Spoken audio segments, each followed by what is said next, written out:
అధ్యక్ష, మేనిఫెస్టో విడుదల చేసే సమయానికి రాష్ట్ర విభజన ప్రకటన వచ్చేయటం జరిగింది అధ్యక్ష.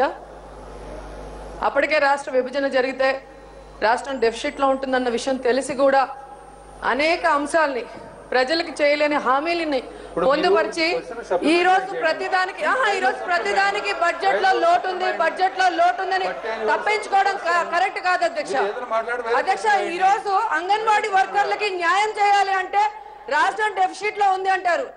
అదే కొత్త ప్రభుత్వం ఏర్పడిన తర్వాత అంగన్వాడీ వర్కర్ల మీద హెల్పర్ల మీద రాజకీయ కక్ష సాధింపు చర్యలకు మాత్రం ఏమి అడ్డం రాదు అధ్యక్ష.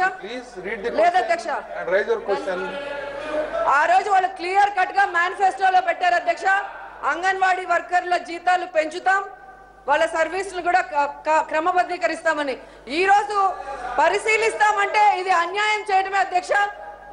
అలాగే ముఖ్యమంత్రి గారు చంద్రబాబు నాయుడు గారు ఆ రోజు ముఖ్యమంత్రిగా ఉన్నప్పుడు జీవో నంబర్ 7 ప్రకారం ఆ రోజు అంగన్వాడీ వర్కర్లకి మరి ఇళ్ల స్థలాన్ని కేటాయించి ఇల్లు కూడా కట్టిస్తామన్నారు అధ్యక్ష. అది అప్పటితో గాలికి ఎగిరిపోతుందా లేదా అది కూడా ఇప్పుడు పరిశీలిస్తాము అని చెప్పి పక్కన పెడతారా లేదా అది చేస్తారా అనేది మీ ద్వారా మంత్రివర్యులను అడుగుతున్నాను అధ్యక్ష. శ్రీమతి గౌరు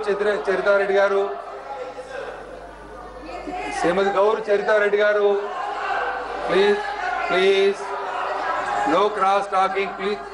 శ్రీమతి గౌరు చరితారెడ్డి గారు please please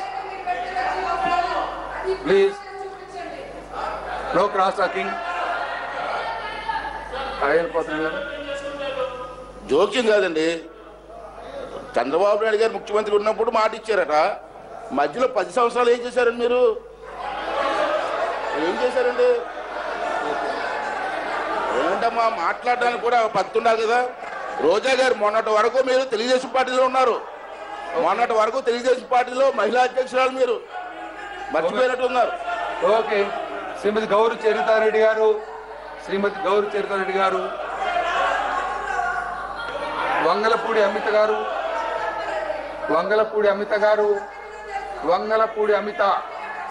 Amit please be seated.